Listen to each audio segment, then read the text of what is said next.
va reprendre le premier verset.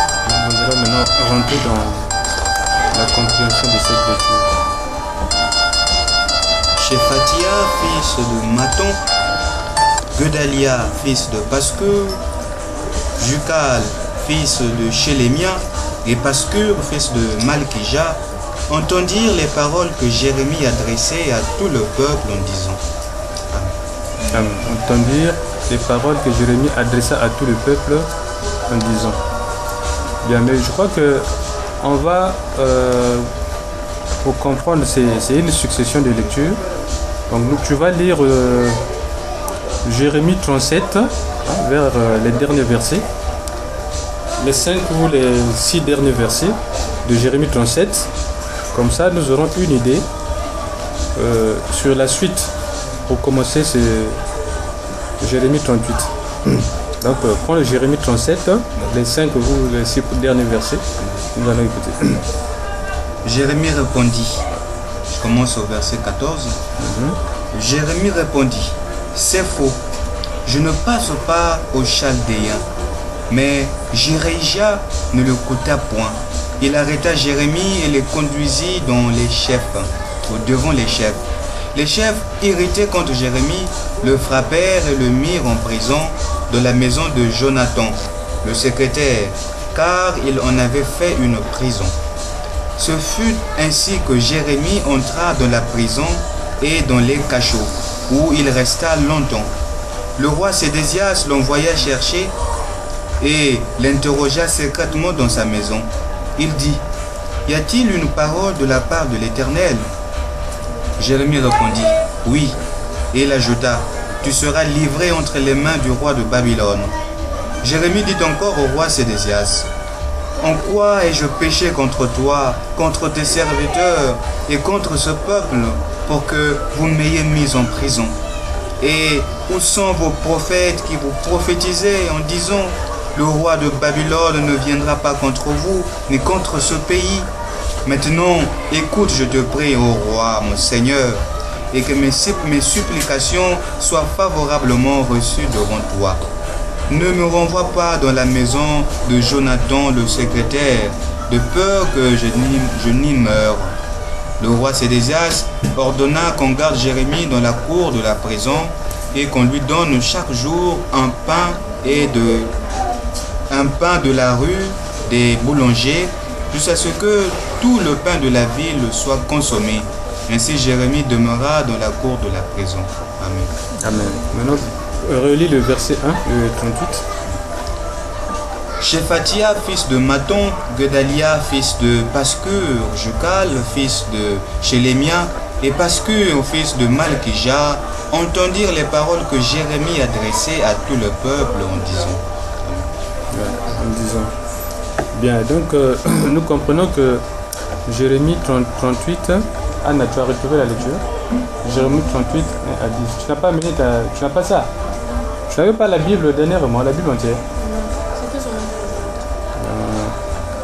Donc Jérémie, quand tu vas lire, certainement Jérémie, l'autre là, aujourd'hui va te passer la Bible à ton tour quand tu vas faire la lecture.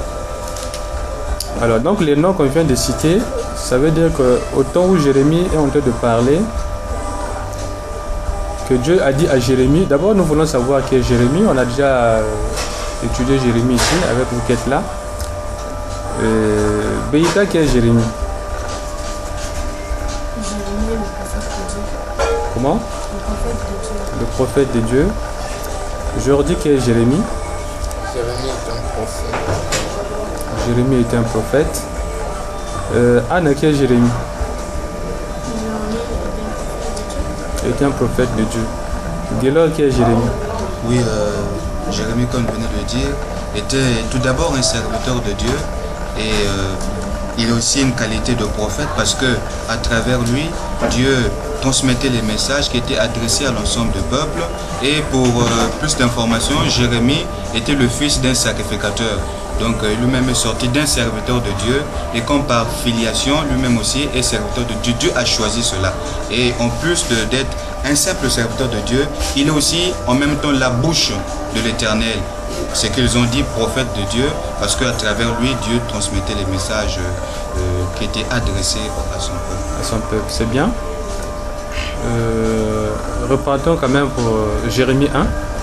Jérémie chapitre 1, à partir du premier verset. Lisons ce qui est écrit. Les paroles de Jérémie, le fils de Hilkia. Fils de Hilkia. Hilkia. Avec CH. Qui a là avec Ici, c'est Ilkija. Ilkija. Aujourd'hui, Là, ils ont mis. C'est juste. Ilkija. Hein? C'est des bons. C'est des noms parfois qui peuvent être mal écrits. Ouais. Vas-y. Fils de Hilkija, l'un des prêtres qui était à Anathoth, dans le pays de Benjamin. C'est le pays de Benjamin. Donc ce qu'a dit Gélor est vrai. Jérémie, son père, était un sacrificateur, un serviteur de Dieu. Et nous sommes là dans... il était né puisque Israël est constitué de 12 tribus. Et la tribu concernée, là où Jérémie était sorti, il s'agit de la tribu de Benjamin. Donc un benjamite. Un benjamite que Dieu va choisir en ce temps-là pour aller parler à son peuple. Et déjà, dans le chapitre 37, nous avons entendu ce que Gélor a lu, que Jérémie avait dit quelque chose au roi Sédécias. Bien, le roi Sédécias, qui est-il? Donc c'est Gélor à qui a parlé au dernier. Béita, qui est le roi Sédécias, que nous venons d'écouter, à qui Jérémie a parlé de la part de Dieu. Qui est ce roi Sédécias-là?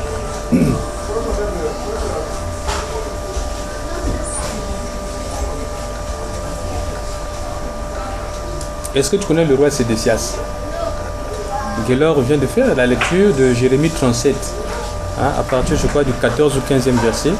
Et là-dedans, dans la suite, nous avons entendu qu'on a parlé du roi Sédécias. Sédécias, c'est un roi qui va entendre les paroles de Dieu à travers la bouche de Jérémie. Des paroles qui ne sont pas encourageantes, mais des paroles qui lui font peur. Et sa vie va dépendre des paroles qui vont sortir de la bouche du prophète Jérémie. Maintenant, Sédécias, là, qui est-il? Nous passons à Jordi, qui est Sédécias. C'est un roi de Juda. Sédécias, c'est un roi de Juda. Anna, qui est Sédécias? D'après ce que tu as entendu, même si tu n'as pas le livre, mais quand on lit, il faut faire attention. Quand quelqu'un lit, il faut faire attention, il faut prêter l'oreille à la parole de Dieu. Qui est Sédécias, Anna? Jordi a dit, c'est un roi de Juda. Et Anna, toi, qu'est-ce que tu dis? Qui est Sédécias?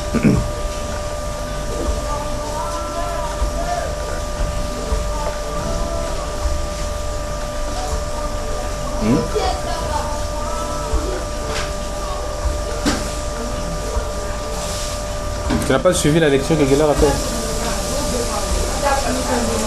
Tu n'as pas bien suivi le verset, plutôt le Jérémie 37. Bien, Gélor, toi qui as fait la lecture, qui est Jérémie, qui est plutôt Sédécias. Oui, comme venait de dire aujourd'hui, c'est le roi, c'était un roi à Juda, et le roi de Juda, et non pas le roi d'Israël comme nous l'avons, parce que Israël, en un mot, il y avait un autre roi. À Juda aussi, un autre roi. Alors ce roi il s'appelait le roi Sédécias. Il a succédé au roi Josias, dont le fils Jéconia devait normalement prendre sa succession. Mais comme par choix, c'était maintenant Josias qui devait être roi. Donc après Josias, nous avons Sédécias. Les deux autres là viennent après le roi que nous connaissons, dont on a beaucoup parlé ici souvent, le roi Joachim. Donc après Joachim, c'était Josias. Cela, nous lisons ça dans quel... Dans Jérémie chapitre 37. Jérémie 37. Donc c'était un roi de Juda qui a régné en ce temps-là, en ce moment où Jérémie était prophète, où il prophétisait. Donc en un mot, comme venez de dire aujourd'hui, c'est ça la vérité. Donc Sédécias, c'est un roi en Juda. Donc la capitale est Jérusalem. Là que tu es en retard, il s'agit de Jérémie 38 à 10. Bien, donc nous connaissons les deux personnalités principales dans cette lecture d'aujourd'hui. on nous parle de Sédécias, qui est un roi en Judée, en Juda, dont la capitale est Jérusalem. Et on nous parle de Jérémie, qui est le prophète, l'envoyé de Dieu, la bouche de Dieu, le serviteur de Dieu, le messager de Dieu, qui va aller parler à ce peuple de Juda, dont le roi est Sédécias. Mais quand Jérémie va ouvrir la bouche pour parler au nom de l'Éternel, dans le premier verset, nous entendons les noms qui sont cités là-dessus. Il y a des noms qui sont cités, qui sont témoins, c'est-à-dire qui entendent que, effectivement, Dieu a parlé par la bouche de son serviteur. Voilà ce qu'il a dit, voilà ce qui va arriver. Il y a le témoignage de combien de personnes? On a cité combien de noms? Alors, il y a Shephatia, fils de Maton, Gedalia, fils de Pascur, Jukal, fils de Shelemia, et Pascur, fils de Malkéja. Donc au tout, 4 témoins qui sont présents pour témoigner effectivement les faits, parce que Dieu ne parle pas dans le vide, il ne parle pas pour rien. Et il s'adressait d'abord dans le chapitre 37 à tout le peuple. Et les noms qui sont cités là sont considérés comme témoins. On n'a pas cité le nombre de peuples. Par exemple, ici nous sommes, je ne sais pas combien ici, en train d'écouter cette parole de Dieu.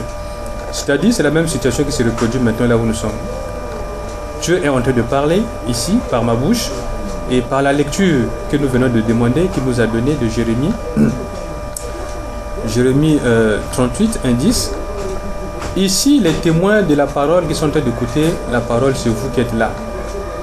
Vous êtes des témoins visibles, mais en dehors de vous qui êtes ici, en train d'écouter cette parole de Dieu, est-ce que vous êtes seul ici à écouter cette parole de Dieu?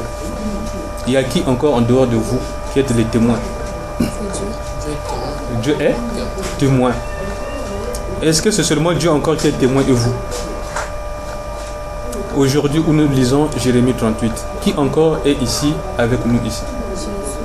Jésus est témoin. Dieu est témoin, Jésus est témoin, vous êtes des témoins. Qui encore est témoin?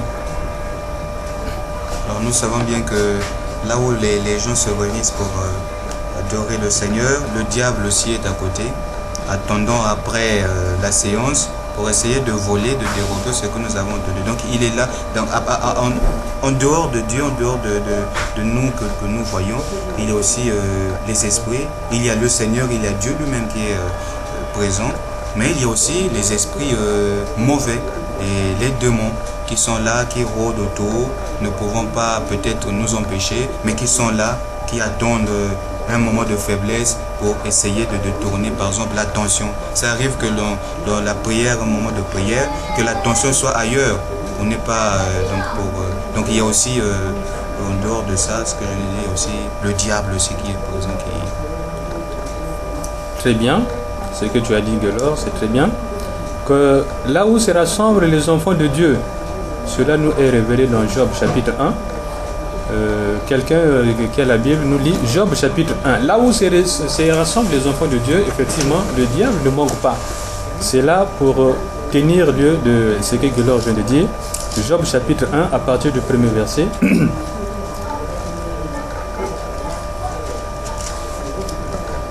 Job chapitre 1 à partir du premier verset. Que ici nous avons des témoins que vous ne voyez pas, que vous ne connaissez pas aussi. Il y avait dans le pays d'Ut un homme qui s'appelait Job. Et cet homme était intègre et droit. Il craignait Dieu et se détournait du mal. Il lui naquit 7 fils et 3 filles. Il possédait 7000 brebis, 3000 chameaux, 500 paires de bœufs, 500 ânesses et un très grand nombre de serviteurs. Et cet homme était le plus considérable de tous les fils de l'Orient. Ses fils allaient les uns chez les autres et donnaient tour à tour un festin, et ils invitaient leurs 3 sœurs à manger et à boire avec eux. Et quand les jours de festin étaient passés, Job appelait et sanctifiait ses fils, puis il se levait de son matin et offrait pour chacun d'eux un holocauste, car Job disait, peut-être mes fils ont-ils péché et ont-ils offensé Dieu dans leur cœur. C'est ainsi que Job avait coutume d'agir. Or les fils de Dieu vinrent un jour se... Nous sommes là au verset 6. Or les fils de Dieu vinrent un jour se présenter devant l'Éternel, et Satan vint aussi au milieu d'eux. Reprends. Or les fils de Dieu vinrent un jour se présenter devant l'Éternel, et Satan vint aussi au milieu d'eux. Ici, nous sommes devant qui? Devant l'Éternel. Devant l'Éternel. Est-ce que vous comprenez que Satan aussi est là? Vous comprenez? Satan ici est là. C'est ce que Geller a dit. Savions confirmer cela, que là où se rassemblent les enfants de Dieu, là où les gens vont chercher à rencontrer Dieu, le diable aussi sera là. Il sera à côté. C'est lui qui va faire que vous puissiez, tout ce que vous allez dire, il va entendre. Et il va chercher à mettre des obstacles à vous combattre dès cet instant où vous êtes en présence de Dieu. Voilà pourquoi vous devez prêter votre attention sur tout ce que nous allons dire aujourd'hui pour comprendre ces mystères cachés. Donc, dans le premier verset, on a cité les noms des témoins, les 4 témoins qui sont en train d'être cités pour être retenus au jour où cette lecture sera relue et même au dernier jour. Les témoins qu'on a cités sont 4, mais nous nous rendons compte qu'il n'y a pas seulement 4 témoins, il y avait aussi le peuple. C'est comme ici aussi aujourd'hui, il n'y a pas que vous qui êtes là, nous avons dit qu'il y a Dieu qui est là, il y a Jésus qui est là, il y a le Saint-Esprit qui est là, mais nous avons aussi le diable au milieu de nous, qui est un esprit qui est invisible, vous ne le voyez pas, il est là. Mais en dehors de lui, nous avons aussi d'autres témoins. Lesquels? En dehors de tout ce que nous venons de citer, les témoins visibles, les témoins invisibles, mais il y a d'autres témoins auxquels on ne fait pas attention. C'est lesquels? Les anges, bien sûr, les anges aussi sont là. On ne fait pas attention à eux. Il y a aussi d'autres témoins encore, lesquels?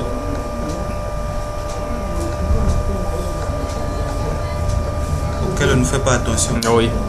Vous ne savez pas qu'eux aussi sont des témoins qui écoutent la parole de Dieu et qui écoutent ce qui se dit ici, ce que Dieu nous dit. Qui sont ces témoins-là aussi que vous négligez, que vous ne connaissez pas? Si le monde spirituel, les anges notamment, tout a été dit, moi je vais peut-être prendre en comparaison le premier verset de notre lecture, là où nous n'avons que 4 témoins. Mais nous savons que Dieu s'adresse souvent à l'ensemble du peuple. Or, à mon avis, ces 4 témoins représentaient le peuple. D'une certaine façon, après qu'ils avaient entendu cela, ils allaient certainement retransmettre ces paroles qui venaient du Seigneur. Moi, je pense que les témoins, ce sont certainement ceux-là qui écouteront ces paroles ou cette lecture de notre part, à qui nous irons peut-être faire un certain compte, nous expliquerons à ce que nous appellerons aussi à croire ou à se repentir, par exemple. Lisons Michée chapitre 1 au premier verset. Michée chapitre 1 au premier verset, livre de Michée. Ceux qui ont l'Ancien Testament ont le livre de Michée. Donc lisez, retrouvez le livre de Michée. Hein? Vous regardez d'abord là où commence le chapitre 1. La parole de l'Éternel fut adressée à Michée de Moréchette au temps de Jotham, d'Akaz, d'Ézéchias, roi de Juda, prophétie sur Samarie et Jérusalem. Continue. Écoutez, vous tous, peuple, sois attentive, terre. Sois attentive. Terre. Continue. Et ce qui est en toi. Que le Seigneur, l'Éternel, soit témoin contre vous. Le Seigneur qui est dans le palais de sa sainteté. Car voici, l'Éternel sort de sa demeure. Il descend. Il marche sur les hauteurs de la terre. Sous lui, les montagnes se fondent. Voilà. Tu peux t'arrêter là, on ne va pas aller très loin. Je ne sais pas si vous êtes en train de saisir qu'il y a d'autres témoins que vous n'avez pas cités que nous retrouvons dans cette lecture de Michée. Il s'agit de quels? Bon, déjà qu'on vient de citer les montagnes, les montagnes, les vallées, les la cire devant le feu, l'eau qui coule sur une porte, etc. Mais ici, là, qui sont ces témoins-là qui sont présents ici? Bon, quelque part, il y a peut-être une expression qui dit que les murs ont des oreilles. Très bien. Donc nous avons les murs ici qui représentent les pierres ici sont des témoins. Les murs que vous voyez ont des témoins parce que dans Marc, il est écrit, Marc 1, Matthieu 1, Jésus dit ceci, Jean-Baptiste dit ceci, je vous le dis, de ce pierre ici, Dieu peut susciter des enfants à Abraham. C'est-à-dire que Dieu peut faire que les murs que vous voyez là deviennent les enfants de Dieu, les enfants d'Abraham. Et Jésus aussi a dit ça quand il rentrait dans Jérusalem. Il dit que si vous ne criez pas, si vous n'acclamez pas Dieu, moi le Fils de Dieu, je vous dis que les pierres vont faire quoi? Vont crier. La pierre c'est quoi? C'est pas, ça là, ça a été fait avec quoi? La pierre. Avec la pierre. Et là où nous avons mis le pied à la pierre, en bas là. Donc voici d'autres témoins auxquels vous ne faites pas attention. Mais que Dieu peut interroger, il peut interroger le mur. Mur, dis-moi ce qui s'est passé le jour là où ces enfants ont entendu la parole. Mur, ou bien montagne, ou bien l'eau, ou bien même la bougie parle. Nous savons que Dieu a fait parler même un âne. Vous connaissez l'âne, non? Oui, oui. L'âne, c'est comme le cheval, hein, que vous connaissez très bien. D'habitude, il ne parle pas. Mais à quelle occasion un âne ou bien un cheval a parlé? À quelle occasion? À quelle occasion? Je me souviens de... c'est pas dans Habakkuk, mais Dans le livre de Nombre, si je me trompe. Dans le livre de Nombres, Jacques a trouvé dans quel chapitre? À partir du chapitre 22. À partir de chapitre Chapitre 22, 23 et 24. Il s'agit de quelle personne qui est dans ce chapitre? Papa, il y a encore un autre passage j'avais retrouvé où Dieu a fait parler, si c'était pas aussi l'âne, c'était un cheval. C'est dans l'histoire de Balak et Balaam. Voilà, mais nous sommes là dans Nombre c'est 22. dans Nombre. Voilà, c'est le livre des Nombres. Le livre de Nombres, chapitre 22, chapitre 23 et chapitre 24. Il y a là 3 bénédictions que Balaam va prononcer. Mais Balaam, avant d'arriver là-bas, était monté sur un âne. Un âne que Dieu a fait parler. Dieu a dit à l'âne, parle. Et l'âne a parlé à Balaam qui était monté sur lui pour lui dire que, ah Balaam, depuis que tu m'as acheté, depuis que je suis avec toi, est-ce que j'étais déjà désobéi? Ça c'est l'âne qui est en train de parler à la personne qui est montée sur lui. Et depuis que je suis avec toi, est-ce que j'ai déjà refusé que tu puisses monter sur moi afin que je te conduise? Balaam a regardé. Balaam dit non, tu m'as jamais désobéi. Alors mais pourquoi aujourd'hui tu me tapes? Parce qu'il était en train de taper cet âne-là. Toi, je te tape. Toi, tu ne veux pas me conduire. Allons-y. L'âne ne partait pas, il était arrêté là. Balaam dit, je te tape encore. Après, l'âne a parlé. Mais pourquoi tu me tapes? Or, l'âne avait vu Dieu devant. Quand il a vu Dieu, il a eu peur. Dieu avait une épée. Parce que Dieu voulait tuer Balaam. Donc, vous comprenez qu'en affaire, lorsqu'il s'agit de Dieu, faites très attention. Quand vous invoquez le nom de Dieu, quand vous parlez de Dieu, sachez que du moment où Dieu rentre dans votre bouche, sa parole est engagée, vous avez beaucoup de témoins qui vont témoigner pour vous ou contre vous. Ces témoins invisibles et ces témoins visibles que nous venons de citer sont très nombreux. Ils vont entendre aussi ce que vous avez entendu. Ils vont entendre aussi ce que vous avez dit. Ils vont voir ce que vous avez vu. Et toutes ces choses-là seront rapportées à l'Éternel. Et on va vous rappeler ces choses telles que cela s'est déroulé, même si vous avez oublié. Voici donc le témoignage. Là où il y a la parole de Dieu, il y a des témoins. Quand la parole de Dieu sort, il y a des témoins. C'est pourquoi Jésus, au dernier jour, il a dit qu'il n'y a rien de caché qui ne sera révélé. Il n'y a rien de secret qui ne sera connu. Voilà ce que nous tirons comme leçon au niveau de la première lecture. Dans les mystères de Dieu, rien n'est impossible à Dieu. Dieu peut faire parler n'importe quelle chose. Dieu peut prendre pour témoin le ciel entier ou la terre entière avec ce qu'elle contient. Il a le pouvoir. Vous savez très bien que nous sommes la poussière, c'est-à-dire nous avons notre corps qui est sorti de la poussière, qui fait partie de la terre. Et tout ce qui est terre est lié à notre corps, à notre chair. Dieu est capable, de la même manière qu'il a donné vie à notre corps qui sortait de la terre, il est capable aussi de donner vie à tout ce qui est sur la terre ici, que ce soit un arbre, que ce soit l'eau, que ce soit le feu, que ce soit le sable, que ce soit une plante, n'importe quoi. Dieu est à mesure d'interroger cette chose-là qui était là, afin de demander qu'est-ce que tu as entendu, qu'est-ce que tu as vu. Donne-moi le témoignage. Voilà pourquoi nous devons faire très attention à cet aspect qui échappe à beaucoup. Nous passons donc au verset 2. C'est là-bas, on va faire comme ça. Ainsi parle l'Éternel. celui qui restera dans cette vie mourra par la famine ou par la peste. Mais celui qui sortira pour se rendre au Chaldien Ok. Mais celui qui sortira pour se rendre au Chaldien aura la vie sauvée. Au Chaldien, au Chaldéen. Au Chaldéen. Aura la vie sauvée. Sa vie sera son butin et il vivra. Amen. Amen. Tout ça, c'est le verset 2. Hein? Voilà, maintenant Jérémie se met à prononcer ce que Dieu lui a dit de dire. Il arrive devant ces gens-là, donc on a cité les noms, devant la foule, devant le peuple. Il est en train de dire que vous, depuis longtemps, Dieu vous avait parlé. Il avait dit, laissez le mal. Mais vous n'avez pas entendu. Il a dit, cherchez Dieu. Vous n'avez pas entendu. Vous êtes allés vers les faux dieux. Voici, Dieu avait dit que si vous l'abandonnez, il va vous punir, il va envoyer la mort, il va envoyer l'épée, il va envoyer la guerre, il va envoyer la maladie et la famine. Les gens disaient, Jérémie, toi quitte là, si tu continues, on va te tuer. Parce que tout le temps que tu parles, au lieu de dire les bonnes choses, tu ne fais que dire les mauvaises choses. Au lieu de nous dire que non, on sera béni, Dieu va nous aimer, on sera riche, on sera bien. Toi, tu veux dire qu'on va mourir, il y aura la faim, la maladie et la peste. Il y aura la guerre. Jérémie dit, c'est ce que Dieu m'a dit de dire.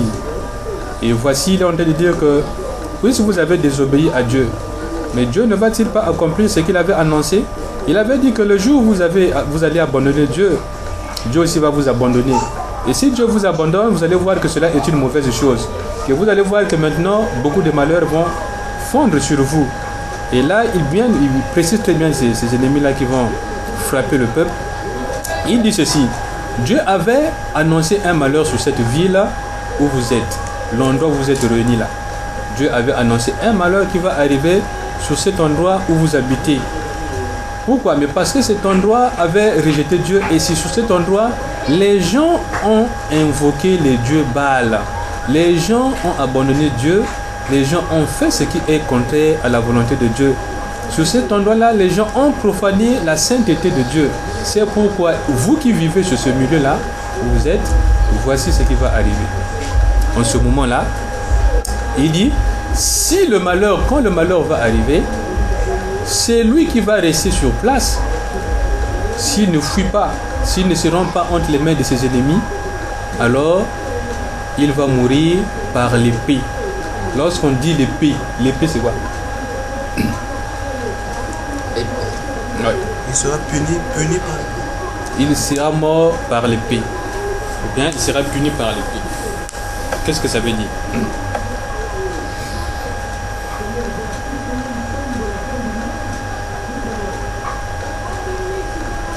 Nous avons dit tout à l'heure, je vous ai donné l'exemple de Balaam. Balaam, quand il est monté sur l'âne, l'âne là avait vu Dieu devant lui avec une épée à double tranchant, l'épée de Dieu. Dieu a une épée. Et il avait vu l'ange de Dieu avec une épée. Mais ici aussi, on nous dit que c'est lui qui va rester dans la ville quand la guerre va commencer, va éclater. Vous devez fuir cette ville. Si vous fuyez cette ville, ou bien si vous vous rendez entre les mains de celui qui attaque cette ville-là, vous serez en vie, vous n'allez pas mourir. Mais si vous dites que non, moi je ne vais pas fuir la guerre parce que moi je suis ici, je vais rester, sachez que vous allez mourir par l'épée si vous restez. C'est comme une flèche. C'est comme une flèche. Bien, maintenant aujourd'hui, si on parle de l'épée en notre temps, ici, tel que nous sommes là, si on dit que le malheur va arriver sur l'endroit ici où nous sommes, ou bien sur cette ville de Brazzaville, que ceux qui vont rester dans cette ville-là vont tomber par l'épée, ça veut dire quoi? Moi je pense déjà que l'épée à cette époque servait dans les luttes, dans les guerres, dans les combats. Donc c'était avec ça qu'on pouvait mettre à mort un adversaire pour se défendre. Lorsqu'on dit par exemple que on pourrait voir que les gens mourront par l'épée, ce ne sera pas par la faim, par la famine, mais soit par une guerre.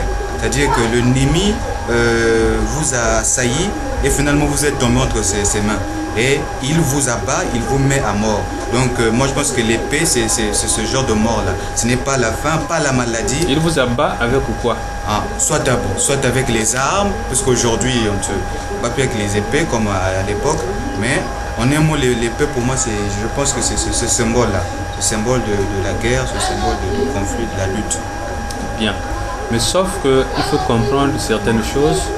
Quand on parle de l'épée, en ce temps-là, nous sommes avant l'arrivée de Jésus sur la terre. Est-ce qu'en ce temps-là, il y avait la bombe atomique? Non. Est-ce qu'en ce temps-là, il y avait l'épée Maca? Non. Est-ce qu'en ce temps-là, il y avait les BM-21? Est-ce qu'il y avait les chars? Est-ce qu'il y avait les lance-roquettes? Est-ce qu'il y avait les pistolets?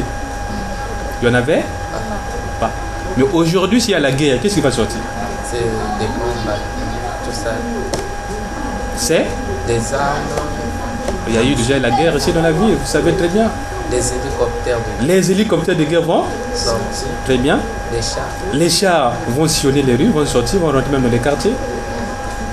Quoi encore? Les missiles. Les missiles seront envoyés ici et là pour détruire et creuser, faire tomber des immeubles, des maisons, parce qu'il y en a qui se cachent même dans la maison, qui se disent que moi j'ai creusé en bas là, je vais me cacher, quand ça va tomber, moi je ne vais pas mourir, je serai en bas là. Mais Dieu dit que ce jour-là, même si vous êtes là, sur la terre là, qu'est-ce qu'il va faire? Vous serez mort par l'épée, c'est-à-dire par l'arme. L'épée c'est une arme. L'arme va vous attraper, là vous serez caché. Même si tu vas, je ne sais pas, dans le congélateur, je vais rester là. L'arme là va arriver et détruire le congélateur et t'attraper. Parce que cela vient de Dieu. Donc personne ne va se cacher, personne ne va s'échapper à l'arme là. L'arme ça pourra être un fusil. L'ennemi arrive avec un PMK, il tire tout le monde dans la maison, bien dehors. Ça pourra être un char. Quand un char tire, vous voyez que toute la terre tremble. Ou bien un missile, je ne sais pas si vous connaissez les missiles.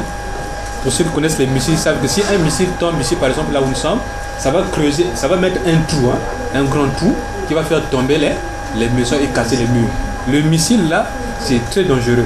Et la bombe atomique encore pire encore. Si une bombe atomique tombe ici, toute la ville de Brazzaville peut être détruite.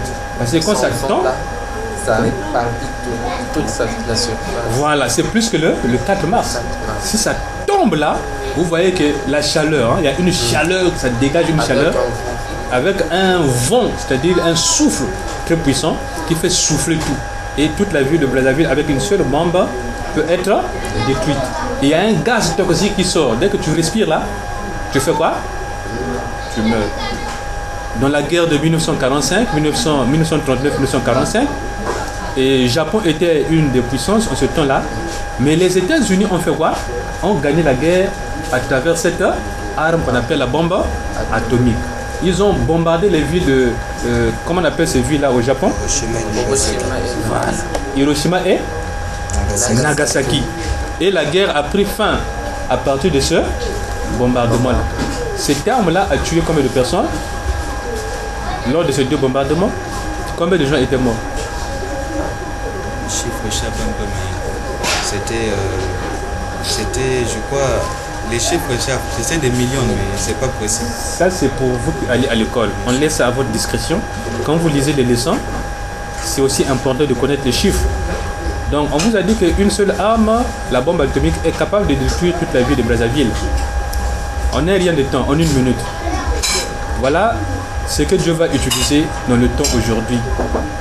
Il va utiliser, il a dit que si vous ne fouillez pas, vous ne vous rendez pas entre les mains de vos ennemis, si j'envoie la guerre parce que vous m'avez désobéi, sachez que les armes compliquées vont faire quoi? Vont sortir.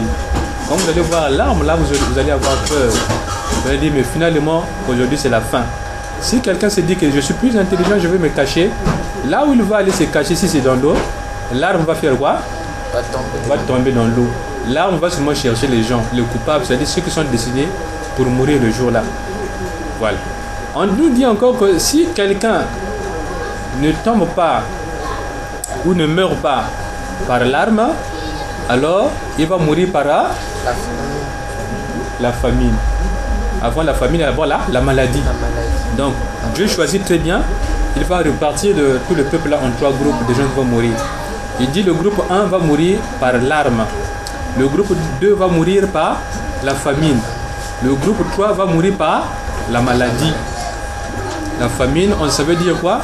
Mais vous connaissez déjà qu'en Israël, Dieu avait envoyé une famine qui faisait que il n'y avait même pas le chien à manger. Il n'y avait même pas l'arbre là que vous voyez les feuilles là pour couper même les feuilles et les pieds manger, il n'y en avait pas. Il n'y avait rien, même pas les souris dans les maisons, il n'y en avait plus. Les cafards aussi c'était fini. Il n'y avait plus rien à manger. Même les mouches là que vous voyez là sortent là, il n'y avait même plus de mouches. Dieu les avait enlevées. Pourquoi? Mais parce qu'il voulait faire mourir ce peuple de faim. Quand Dieu veut faire mourir quelqu'un de faim, il enlève toutes les occasions de nourriture. Il sait que si je laisse même les chiens, les gens vont manger les chiens. Mais les chiens ont été mangés, les chiens étaient finis. Alors ils se sont dit, qu'est-ce que nous allons manger? Il n'y a plus rien à manger. Alors une femme a dit, aujourd'hui, nous tuons ton fils, ton bébé que tu viens de mettre au monde, nous le mangeons aujourd'hui. Lorsqu'on va manger ton fils aujourd'hui, et lorsqu'on va finir de manger ton fils, il n'y aura plus rien à manger. Demain, on va tuer ton fils et on va manger ton fils. Le peuple de Dieu qu'on appelle le peuple d'Israël est arrivé à cette punition de Dieu. Les gens se sont mangés. La personne qui meurt, on dit qu'il est mort là-bas. Mais ça ne sert pas d'aller enterrer. Chacun vient avec son couteau, on fait quoi? On coupe. Chacun prend le bras, d'autres la tête, un pied, amène à la maison pour aller manger. Mais est-ce que cela est déjà arrivé ici dans cette ville? On a déjà mangé les gens ici là. Vous voyez jusqu'où Dieu va pour punir les gens. Il enlève la nourriture. Plus de nourriture, les gens commencent à se manger. Le plus fort mange le plus faible. On commence à se regarder. Qui va mourir? Ah, si quelqu'un tombe malade, on dit, ah, lui là bientôt il va mourir. Les gens commencent à attendre qu'il meure. Dès qu'il meurt, on l'entoure et on fait quoi? On coupe, on mange. Mais aujourd'hui, si vous faites ça, on va dire que vous êtes sorcier. Ce n'est que les sorciers qui font ça aujourd'hui parce que cela est caché dans les ténèbres. Mais cela était visible aux yeux de tout le monde. Aujourd'hui aussi, il y a des parties ici sur la terre, là où cela se passe, là où Dieu punit, là où il donne la faim, les gens se mangent. Donc il faut faire très attention avec Dieu. Alors si ce n'est pas cette punition-là, il dit, ce sera donc la maladie. La maladie aussi, c'est une punition de Dieu. Vous savez que beaucoup de gens meurent par la maladie. La maladie arrive, la personne va faire quoi? En temps de guerre, les hôpitaux fonctionnent. Tu vas aller à l'hôpital, on veut bien te guérir. Regarde, ah, mais toi ta maladie là vraiment, il n'y a plus de médicaments. Il n'y a plus de médicaments. Il fouille là, il n'y a plus de médicaments. La bombe est tombée là-bas, ça a gaspillé tout ce qui était là. On cherche le médecin est là. Mais un médecin sans médicaments, est-ce qu'il peut faire quelque chose? Il ne peut rien faire pour vous parce que le médecin ne fonctionne qu'avec les médicaments. Le médecin est là, cherche les médicaments, rien. Ah. La maladie est là, mais pas moyen de guérir cette maladie. Dieu dit que vous allez mourir de cette manière-là. C'est pas de la blague, c'est la réalité, c'est des choses qui ont eu lieu et qui aujourd'hui encore se passent et qui vont se passer. Dieu a plusieurs façons de punir les êtres humains. Aujourd'hui, si nous nous retrouvons ici, il y a quelque part ici sur la terre où les gens ne peuvent pas faire ce que nous sommes en train de faire aujourd'hui. Ils sont en péché parce que soit ils sont malades, soit ils ont faim, soit ils sont ils sont dans la guerre. Est-ce que vous comprenez cela? Donc, ce que Dieu annonce dans ce verset 2, que c'est lui qui va se rendre entre les mains de l'ennemi, mais qui va accepter d'aller entre les mains de ses ennemis. Hein, vous connaissez la guerre qu'il y a eu à Brazzaville. Les ninjas étaient ici, partout, dans le quartier. Mais on vous dit que les militaires sont rentrés. Ah, ceux qui étaient du côté des ninjas vont se dire que bon, comme nous sommes ici avec les ninjas, comme les militaires sont rentrés, si on va devant les militaires vont faire quoi? Ils vont nous tuer. Maintenant, les militaires aussi se disent, maintenant que nous rentrons là-bas, comme ce sont les ninjas qui sont là-bas, tous ceux que nous allons trouver là-bas qui sont avec les ninjas, on va faire quoi? On va les tuer. Maintenant, Dieu dit que non, ceux qui sont rentrés, qui sont plus forts, vos ennemis, allez vers eux. Est-ce que vous comprenez cela? Allez vers eux. C'est ce qui s'est passé dans la guerre de 97 ici. Nous étions au château d'eau. En ce jour-là, nous avons compris que Dieu nous a dit que non, ça ne sert pas d'aller là où tout le monde était en train d'aller dans ce sens-là. Mais remettez-vous entre les mains de ceux qui ont envahi la ville. Puisque nous, on était là, d'abord les ninjas étaient là. Ils sont sortis, ils ont tiré. Après, ils ont fait marche arrière. Ils ont laissé la population. Et les militaires sont rentrés. En ce jour-là, moi, on a pris le PMACA. On a fait comme ça là. Toi, viens ici. avec le PMACA qui était déjà engagé là-bas. Mais ce jour-là, j'avais l'argent, comme j'avais la boutique, j'étais en train de vendre, j'avais beaucoup d'argent dans la poche. Et Dieu a donné à ce militaire-là, ce cobra-là, qui avait des boucles d'oreilles, coiffe bizarre, arme au poing, qui est rentré dans la parcelle, rentré dans la maison, nous trouvait, j'étais en train de compter l'argent, je venais de vendre. J'étais opportunité là, ma soeur était là. Et quand il est rentré, il a vu l'argent, son esprit a été emporté par l'argent. Il a dit, ah, l'argent, debout, viens, toi, viens ici, toi. Il y a l'autre là, un beau-frère qui a fui, qui est allé rentrer dans la chambre. Il a dit, toi, viens ici, Johnny, viens. Viens là, on fait comme ça, il tombe là sur le lit là. Alors derrière là, la parcelle qui était derrière là-bas, il y avait déjà des coups de feu. Les gens étaient en train de pleurer. Nous aussi nous sommes dit, bon, aujourd'hui pour nous c'est fini. Nous là déjà là à côté, il y a des coups de feu derrière. Les gens sont en train de pleurer. Il arrive là, il voit l'argent, son esprit était emporté par l'argent. Il vient là, il met le tuyau de son fusil au ventre. Et il fouille les poches là. Il prend l'argent à gauche, à droite, l'argent qui était sur la table. Vraiment ce jour-là j'avais beaucoup d'argent. C'est une activité qui fonctionnait très bien. Après avoir pris l'argent, il nous regarde tous là. Il dit, bon, attention, Obimate. Il parlait maintenant, il parlait en lingala. Je ne sais pas si c'était les gens de la RDC ou bien les militaires de Sassou. Et il est ressorti. Il nous a laissé là. C'est comme ça que ça s'est passé ce jour-là. Bien, mais si Dieu avait choisi que ce jour-là, nous, on devrait mourir par le coup de feu de cet homme-là, il n'allait pas nous tuer. Il allait nous tuer.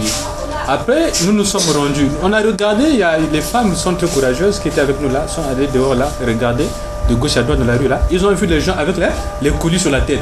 Mais les gens qu'ils ont vus qui passaient dehors en ligne là, avec les colis sur la tête, allaient dans quelle direction? Allaient vers la direction de Brazzaville Nord, vers Bungali. Vers Bungali, comme ça là. Alors, ils ont dit, ah, vous êtes encore là, venez. Ah non, suivons ces gens là.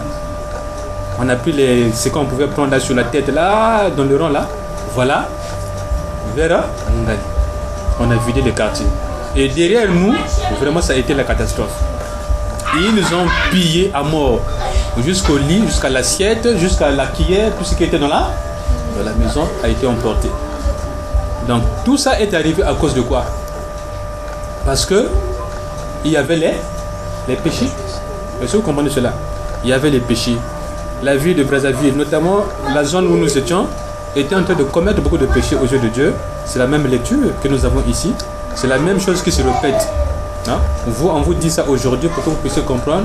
Si cela arrive, pourquoi cela arrive et qu'est-ce qu'il faut faire? Surtout, qu'est-ce qu'il faut faire si cela arrive? Pour éviter cela, c'est tout simplement marcher avec Dieu. Moi, j'étais avec Dieu, effectivement. J'étais avec Dieu. Même si je vendais, mais j'étais avec Dieu.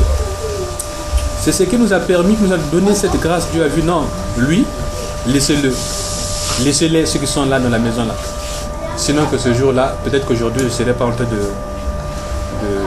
nous ne serons pas avec vous. Ça s'est passé comme ça. Quand nous sortions dehors là, on nous dit que mais vous savez, dans la parcelle là-bas, on a tué tous les jeunes garçons qui étaient sortis là. Et les jeunes garçons en question, je connaissais un qui vivait avec moi dans l'ancien quartier là où j'étais là-bas à Makazu. Ce garçon là, je crois que c'était un étudiant, Eli. Maintenant, quand les ninjas étaient rentrés, ils ont pris le courage de se mettre dans la rue, de sortir. Vous savez, les jeunes aiment être avec les militants. Ils sont sortis et ils ont été surpris par les militaires qui étaient rentrés. Au lieu de se rendre, ils ne se sont pas rendus. Ils sont rentrés dans la maison. On les a tous abattus, ils sont morts. On les avait enterrés à l'entrée du château d'eau, vers le CH. Si vous connaissez le château d'eau, à côté de l'ECH, là où il y a des bâtiments en étage là, quelque part là, c'est là qu'ils étaient enterrés. Après, on était venus les exhumer. On nous dit que mais là-bas aussi, on a tué les gens dans la rue là. Il y a une ruelle là. On avait tué des gens. Donc il y avait beaucoup de gens qui étaient morts ce jour-là. Donc voilà comment Dieu est en train de faire. Certains meurent par les armes, d'autres meurent par la famine, parce qu'il y a un qui était resté, qui était vers Mitoko là. Il y a un jeune, ce jeune là, il venait souvent acheter des choses dans la boutique là où je vendais. Il avait un vélo comment on appelle ça? Vélo de course, hein. Il avait un vélo de course. Les gens là qui font la course, vélo, les cyclistes là. C'était un cycliste. Ce jeune là s'est dit, vraiment nous sommes vers Mitoko là en bas là. Tout le monde était en train de sortir pour aller vers Mongali. Il s'est dit, ah non, moi je ne vais pas aller avec les autres, je vais rester sur place. Je vais risquer ma vie, je vais rester. Et il s'est enfermé dans la maison. Cela a pris 3 mois. Pendant que nous sommes partis à Mongali, cela a duré 3 mois. Il n'y avait plus personne, le château d'eau, tout ici, là, il n'y avait personne. Pendant 3 mois. Ce jeune-là est resté 3 mois à la maison enterré. Parce que les militaires étaient en train de sillonner. Si on le voyait, on pouvait aussi le tuer. Il est resté 3 mois dans la maison. Et comment il faisait pour manger? Il était en train de mourir de faim. Je ne sais pas s'il avait peut-être des réserves de nourriture dans la maison. Mais quand la guerre est finie, quand nous sommes rentrés, quand je l'ai vu, il dit, ah, mais toi, tu avais fait comment? Il dit, mais vraiment, moi, je n'avais pas fui, j'étais resté, je m'étais enfermé dans la maison, je ne sortais pas. Et je suis resté là pendant 3 mois. Donc, il a été épargné, mais au prix de la famine. Il est resté, il a supporté l'épreuve de la famine. Les balles passaient, ça tombe là, ce n'est pas son problème. Je ne sais pas comment il avait fait pour se cacher. Mais certainement, Dieu aussi l'avait épargné. Dieu n'avait pas voulu que lui, il puisse mourir. Parce que le jour de la mort, il y a des choix. Dieu a déjà décidé que ce jour-là, voici cette personne-là doivent mourir. Ceux-là vont mourir par la faim, ceux-là par la maladie, ceux-là par les armes. Dieu a un plan. Quand il envoie un malheur, il choisit. Nous le savons déjà que dans Ésaïe, dans Ésaïe 55, hein?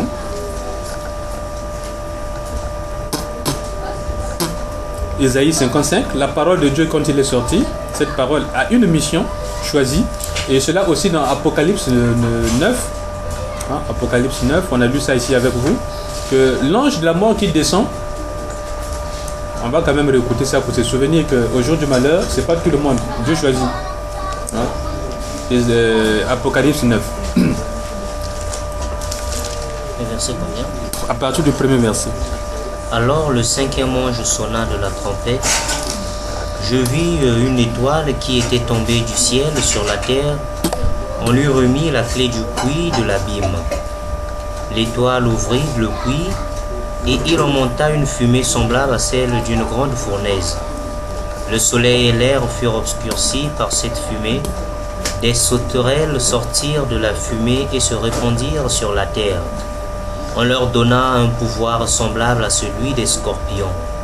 On leur ordonna de ne ravager ni l'herbe, ni les arbres, ni les autres plantes, mais de s'en prendre seulement aux hommes qui ne sont pas marqués au front du sceau de Dieu. De s'en prendre seulement à qui? Aux hommes qui ne sont pas marqués au front du sceau de Dieu. Pour faire quoi? Pour les punir. Continue. Elles n'eurent pas la permission de tuer ces hommes, mais seulement de les tourmenter pendant 5 mois. La douleur qu'elle cause est semblable à celle qu'on éprouve quand on est piqué par un scorpion. Durant ces 5 mois, les hommes chercheront la mort, mais ils ne la trouveront pas. Ils désireront mourir, mais la mort les fuira. Ouais. Donc, au jour du malheur, il y a un choix. Puisque le malheur est envoyé par Dieu, voilà pourquoi la Bible dit, l'homme prudent voit le malheur de loin, il fait quoi? Il se cache. C'est-à-dire que l'homme prudent, c'est celui qui sait que le malheur va arriver un jour. Et quand il va arriver, il le voit de loin. Quand il le voit de loin, il prend les dispositions. Alors, il se cache. C'est comme ça qu'on peut seulement échapper au malheur que Dieu envoie.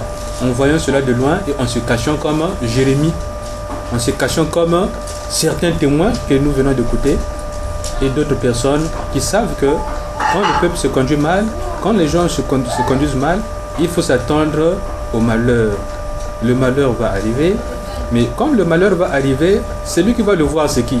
Mais ce n'est pas celui-là qui s'est éloigné de Dieu, mais c'est celui-là qui prie Dieu, qui cherche Dieu, qui reste avec Dieu. Il va voir cela de loin. Dieu va lui montrer, tel que ici la lecture que nous faisons ici. C'est pour faire quoi?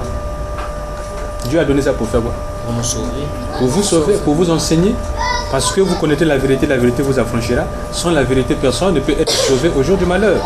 Donc vous allez connaître qu'effectivement, les choses se passent de cette manière et qu'est-ce que vous serez amené à faire.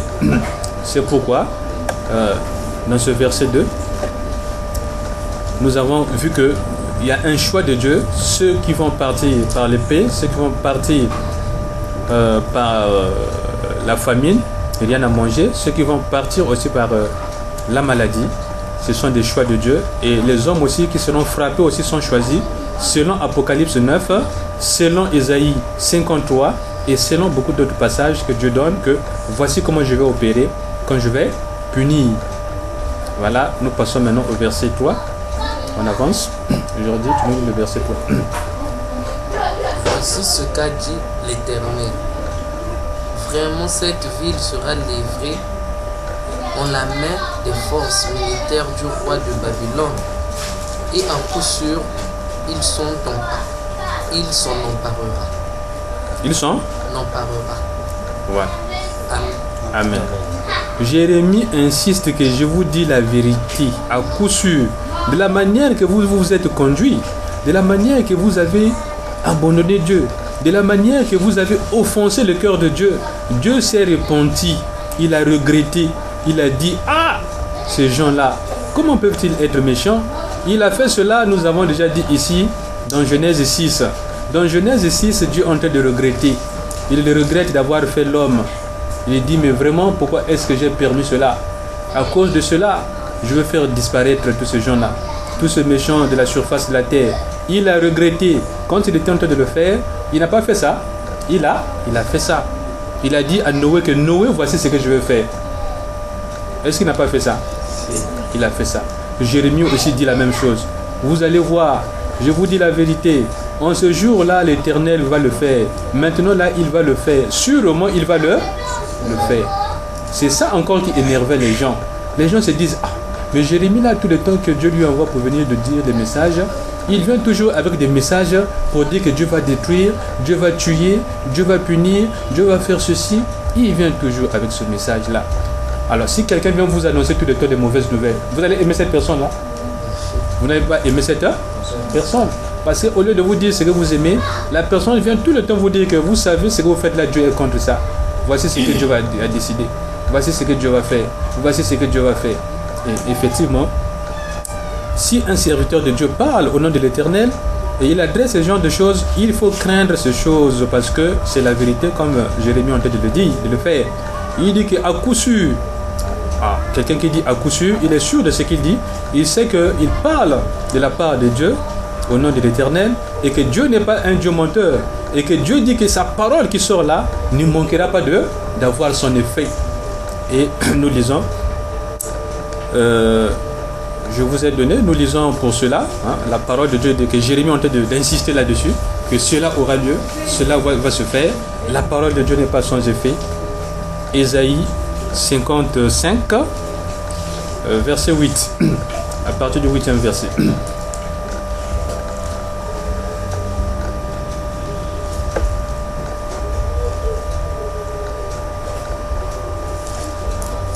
Ésaïe 55, non, nous allons à 10, 11, 10, 11.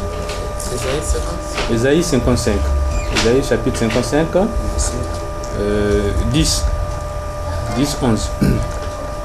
Comme la pluie et la neige descendent des cieux, et il n'y retourne pas sans avoir arrosé, fécondé la terre, et fait germer les plantes, sans avoir donné de la semence au semeur et du pain à celui qui mange. Ainsi en est-il de ma parole qui sort de ma bouche. Elle ne retourne point à moi sans effet, sans avoir exécuté ma volonté et accompli mes desseins. Je reprends ça. C'est très important, la parole de Dieu. C'est pas de la blague. Comme la pluie et la neige descendent des cieux et n'y retournent pas sans avoir arrosé, fécondé la terre et fait germer les plantes, sans avoir donné de la semence au semeur et du pain à celui qui mange. Ainsi en est-il de ma parole qui sort de ma bouche. Elle ne retourne point à moi sans effet, sans avoir exécuté ma volonté et accompli mes desseins. Bien. Qui est en train de dire ça? C'est l'Éternel. Par la bouche de qui? D'Ésaïe. Entre Ésaïe et Jérémie, qui avait précédé qui? Dans le service de Dieu. Qui avait commencé à servir Dieu? C'est Ésaïe. Est-ce que vous comprenez cela? C'est Ésaïe qui avait d'abord reçu ces choses que Dieu avait déclarées. Maintenant que Jérémie est en train de parler de la part de Dieu, il dit la même chose. À coup sûr, Parce que ce sont les mêmes serviteurs de Dieu, envoyés par le même Dieu, qui connaissent les mêmes principes de Dieu, qui connaissent la vérité de Dieu, qui connaissent comment Dieu travaille, comment Dieu fonctionne. Donc, c'est pourquoi faites très attention aux avertissements que vous n'aimez pas, aux paroles que vous n'aimez pas. Généralement, ce que vous n'aimez pas, ça vient de Dieu. Oui, ce Dieu dit ceci. Nous sommes toujours dans Ésaïe 55. Là, nous sommes au verset 8. Que dit Dieu? Car mes pensées ne sont pas vos pensées, et vos voix ne sont pas mes voix, dit l'Éternel. Vos pensées ne sont pas mes pensées, et vos voix ne sont pas mes voix. Ça veut dire que ce que vous aimez, ce n'est pas ce que moi j'aime. Est-ce que vous comprenez cela? Ce que vous aimez, ce n'est pas ce que moi j'aime. Ce que vous pensez, ce n'est pas ce que moi je pense. Ce que vous faites, ce n'est pas ce que moi je fais. C'est ça la contradiction entre Jérémie et les gens qui l'écoutaient. Le peuple attendait à ce que Jérémie puisse dire: Jérémie, tu viens avec la bonne nouvelle. Mais Jérémie savait que ce que le peuple pense, ce n'est pas ce que Dieu pense. Ce qu'ils font là, ce n'est pas ce que Dieu fait. Dieu pense autrement. C'est pourquoi il y aura toujours contradiction entre les hommes et Dieu. Seulement un petit nombre qui aura compris, tel que vous qui êtes là, qui comprenez maintenant les principes et les choses de Dieu, vous allez comprendre que ce que je n'aime pas, c'est ce que Dieu aime. C'est-à-dire que ce que je dois éviter, c'est ce que j'aime. Ce que j'aime faire, c'est ce que je n'aime pas. Si vous connaissez ces choses, vous allez vous attendre à ce que peut-être vous puissiez avoir un bon rendez-vous, avoir un bon ami, une bonne amie, avoir beaucoup d'argent, de ne pas souffrir, de ne pas avoir la maladie, de ne pas être attaqué par les sorciers, par les sorcières, de ne pas avoir les ennemis. Mais dans les plans de Dieu, c'est le contraire qui va se faire. Vous comprenez? Dans les plans de Dieu, c'est le contraire. Vous vous attendez à ce qui est bien pour vous, mais Dieu dit non. Je dois d'abord vous forger, je dois d'abord vous purifier par la souffrance, par la douleur, par les épreuves. En ce moment-là, quand vous serez pur, vous m'appartenez maintenant. Vous n'allez plus fuir, vous n'allez plus vous éloigner, parce que vous avez souffert, vous avez été purifié et vous êtes consacré à moi Dieu. Donc voilà pourquoi il dit: mes pensées ne sont pas vos pensées, cela est juste. Et vos voix ne sont pas mes voix. Si vous prenez 20 personnes, vous prenez 100 personnes, je vous dis que sur les 100 personnes, combien vont penser comme Dieu pense? Personne. Sur 100 personnes, combien vont penser comme Dieu pense? Là on dit personne. Puisque ce qui est là, personne pense ce qu'il pense. Voilà. Personne ne va penser comme Dieu. Anna, sur 100 personnes que tu vas rencontrer, combien vont penser comme Dieu? Jordi a dit personne. Moi aussi je dirais personne. Dieu a dit que personne ne va penser comme Dieu a dit? C'est pas celui qui pense. Voilà. Donc toi aussi tu dis la même chose. Clac. Sur 100 personnes que tu vas rencontrer, combien vont penser comme Dieu pense? Il peut y avoir une, 2 ou 3 personnes, ou bien, à plus forte raison, personne. Mais sinon, il peut y avoir une personne qui peut penser, qui peut avoir des pensées qui cadrent un peu avec ce dont Dieu pense. Mais sinon, donc il y a 2 cas. Il peut y avoir une personne, tout comme il peut y avoir personne. Il peut y avoir une personne, il peut y avoir personne.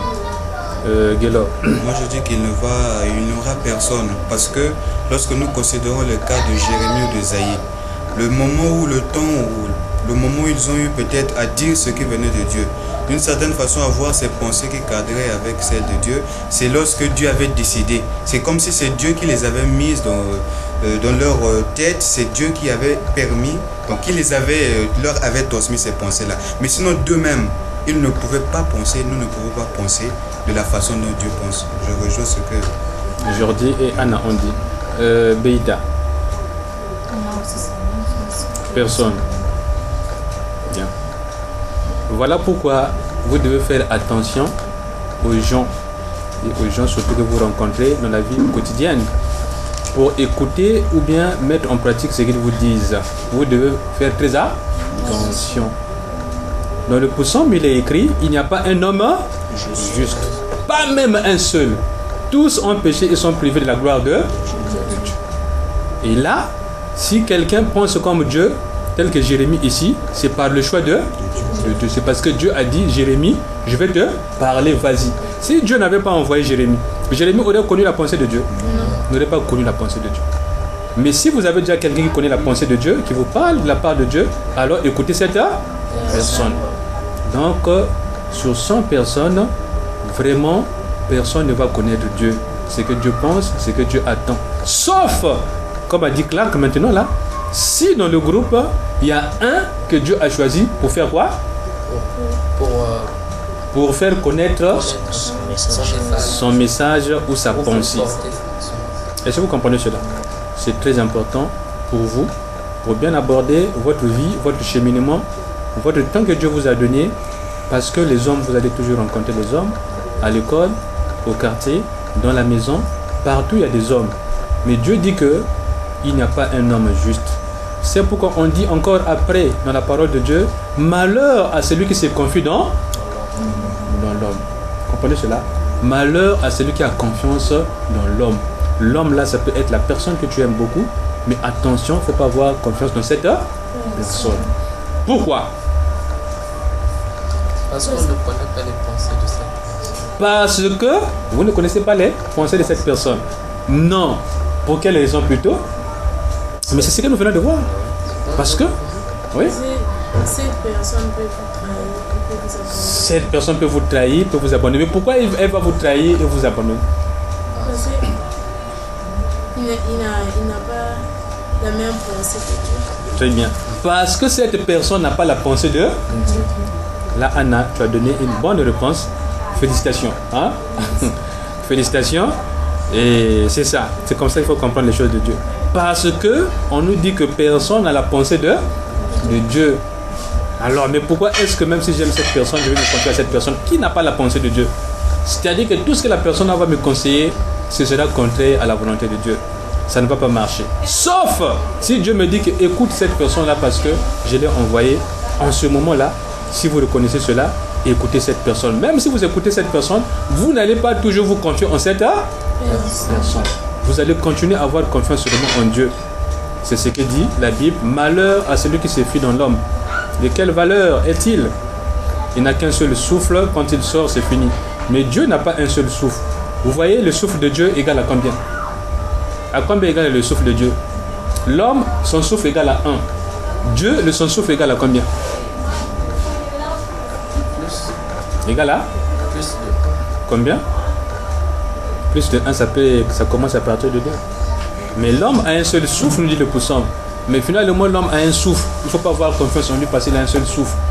Et Dieu, finalement, en qui il faut avoir confiance, il a combien de souffles? Il a 1000 souffles. Clac.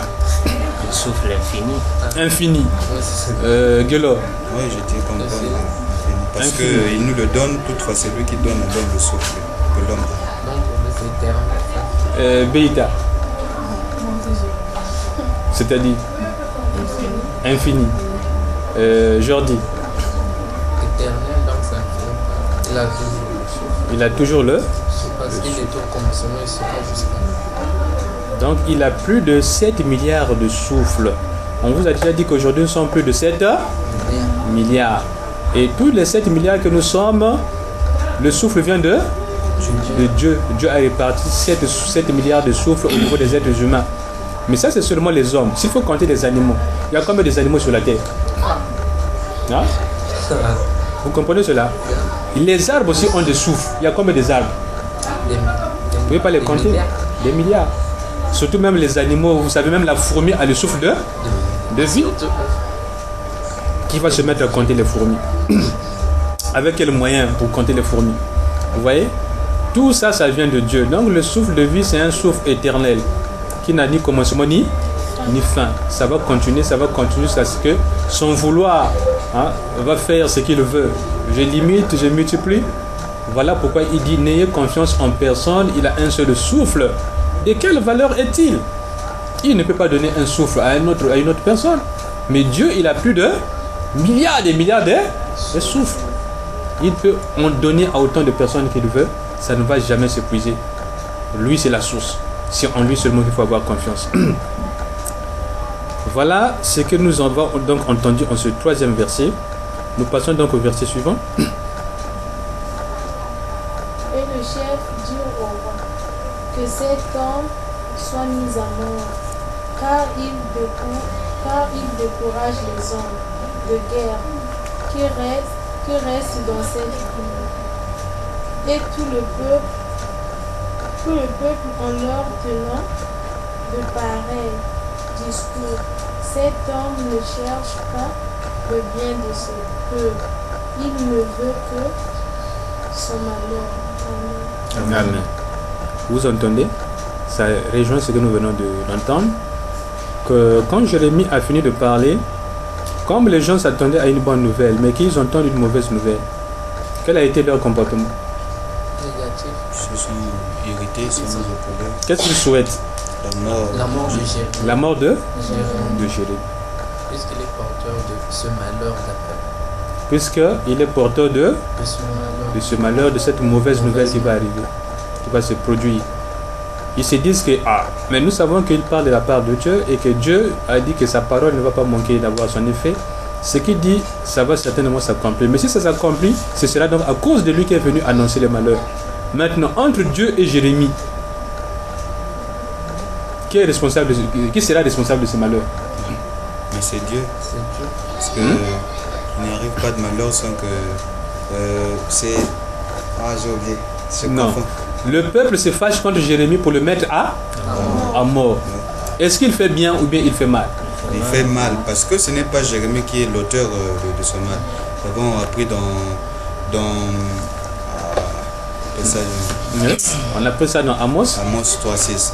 Donc tous les malheurs qui surviennent, qui arrivent, c'est Dieu qui en est l'auteur. Donc on ne peut pas s'en prendre à Jérémie parce que Jérémie n'est que comme celui-là qui est intermédiaire. Il est celui dont Dieu se sert pour faire entendre sa voix. Mais c'est Dieu lui-même qui est l'auteur de tout ce qu'ils pourront vivre, de tout ce qu'ils ont vécu. Est-ce que vous comprenez cela? Que la personne qui vous apporte le message, ne vous fâchez pas contre cette personne qui apporte le message. Que ce soit un bon message, que ce soit un mauvais message, ne vous fâchez pas contre cette personne-là. Les gens se sont dit que Jérémie, c'est toi qui es responsable.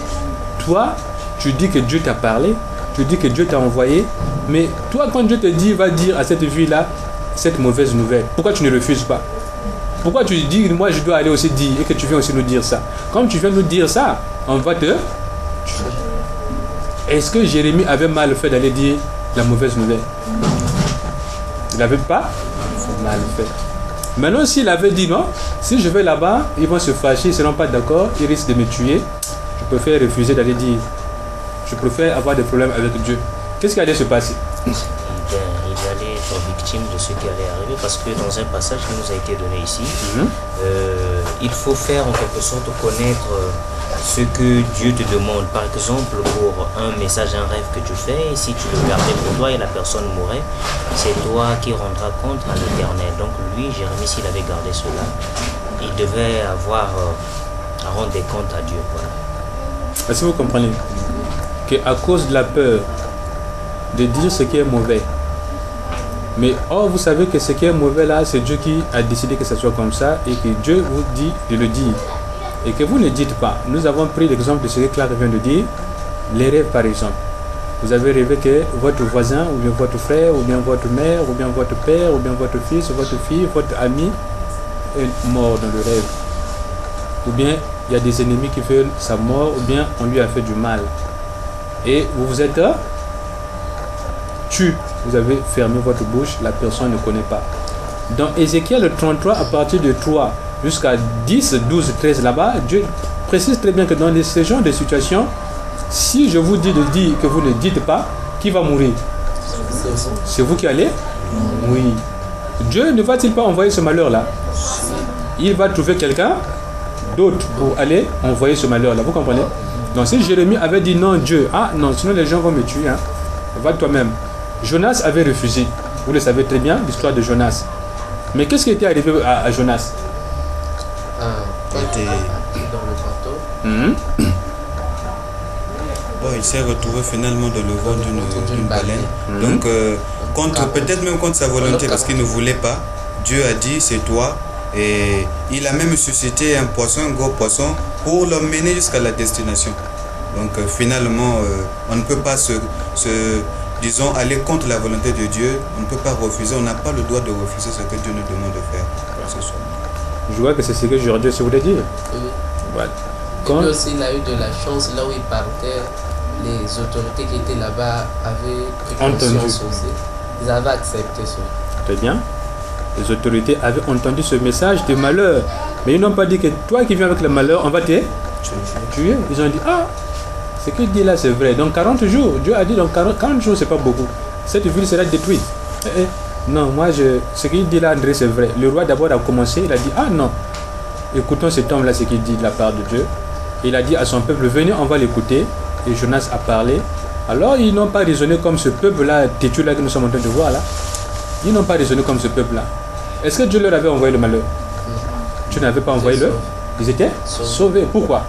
Parce qu'ils avaient accueilli ils avaient accueilli ce qu'on leur avait appris, selon leurs avis. Ils avaient écouté et changé parce qu'après ils avaient déchiré leurs vêtements. Donc ils s'étaient repentis. Ils ont dit, ah, cela est vrai. Donc nous ne voulons pas cette fin-là, nous ne voulons pas que Dieu nous détruise. Nous écoutons, nous demandons pardon à Dieu, nous nous purifions et nous changeons de comportement. C'est comme ça qu'ils étaient sauvés. Mais or ici, ces gens-là, est-ce qu'ils ont envie de changer?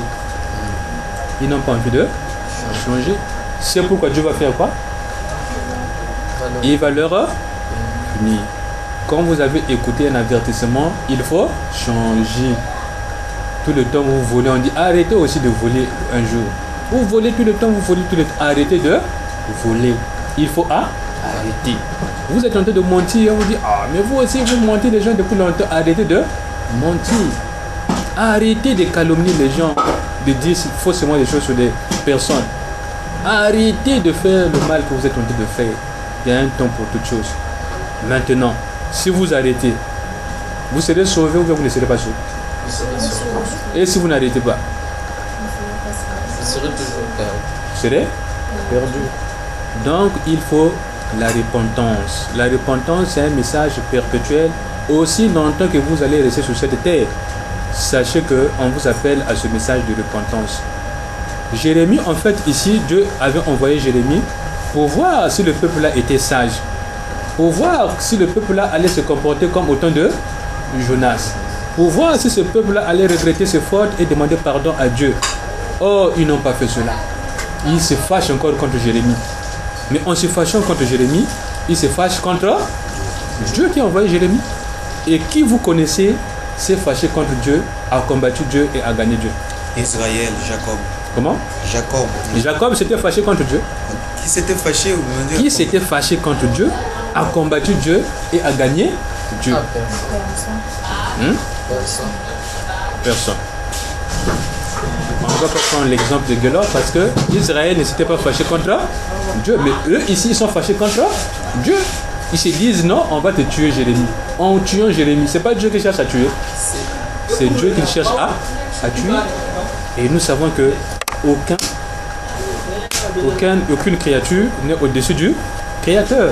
Même si Jacob, en cette nuit-là, a combattu l'ange de l'Éternel et a gagné, mais nous savons ce que l'ange de l'Éternel a fait à la fin. Il a frappé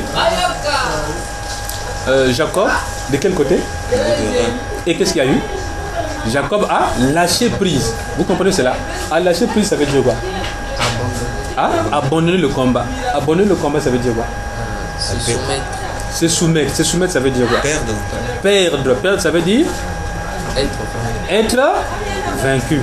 Très bien. Donc, si vous voyez très bien cette partie de Jacob avec Dieu, vous allez comprendre qu'en fait, Dieu a tout simplement protégé Jacob pour dire que Jacob a résisté jusqu'à la fin. Mais sinon que c'est Dieu qui était vainqueur. Parce qu'après il a frappé au niveau des reins. Puisque voilà pourquoi les Juifs ne mangent pas l'animal, la chair de l'animal au niveau de cette partie des reins ou des hanches.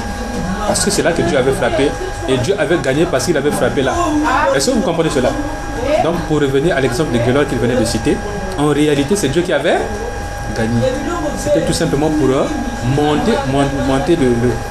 expliquer le choix de Dieu par rapport à Jacob.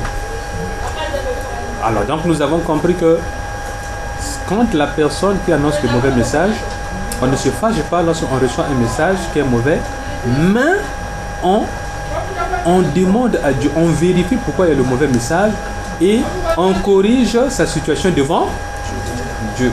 On arrange sa situation, c'est que Dieu est fâché. Si Dieu est fâché, c'est que je me suis mal comporté. Si je me suis mal comporté, alors c'est moi qui ai tort. Si c'est moi qui ai tort, alors je reconnais cela et je demande pardon à Dieu. Si je demande pardon à Dieu, Dieu va faire quoi? Il va me pardonner. Je prends des résolutions de ne plus le refaire ça prochainement. Il va me pardonner. Voilà les leçons à tirer à partir de ce verset-là. Mais oh, ces bandits-là, ce peuple rebelle-là, ils pouvaient très bien éviter cette punition. Mais comme ils ont entendu le message qui est mauvais, ils se sont fâchés contre celui qui apporte le message qui est mauvais. Ils disent que Jérémie, sûrement, on va te tuer parce que ce que tu dis là, tu n'aimes pas notre peuple. Parce que si tu aimais notre peuple, tu ne peux pas parler contre notre peuple. Donc tu es contre notre peuple, tu veux que nous puissions mourir. En ce moment-là, Jérémie, est-ce qu'on va te laisser en vie? On ne va pas te laisser, on va te tuer. Même si c'est Dieu qui t'a envoyé, nous, on va te mettre à mort. Voilà comment ils ont raisonné. Alors, Dieu va regarder maintenant. Celui qui l'a envoyé, a-t-il fait sa mission? Oui. Alors, Dieu va-t-il abandonner celui qui a fait sa mission? Il ne va pas l'abandonner.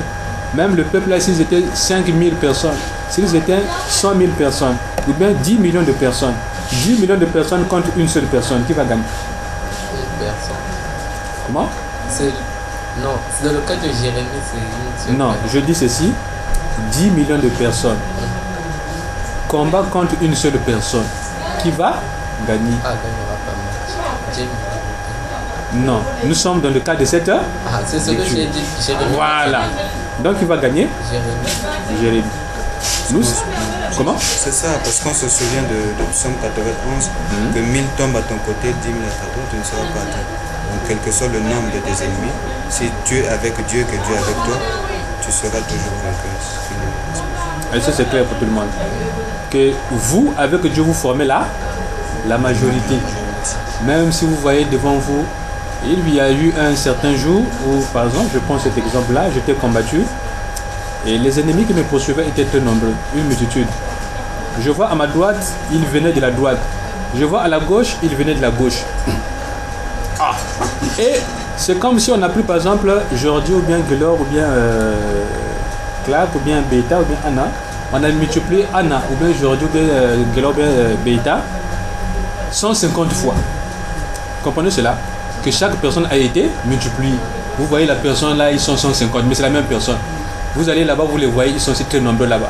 Là-bas aussi très nombreux. Mais vous, vous êtes seuls. De tous les côtés, vous regardez, ils vous poursuivent, ils sont armés. Mais vous, si vous n'avez pas Dieu, vous allez gagner ces gens-là. Vous n'allez pas gagner ces gens.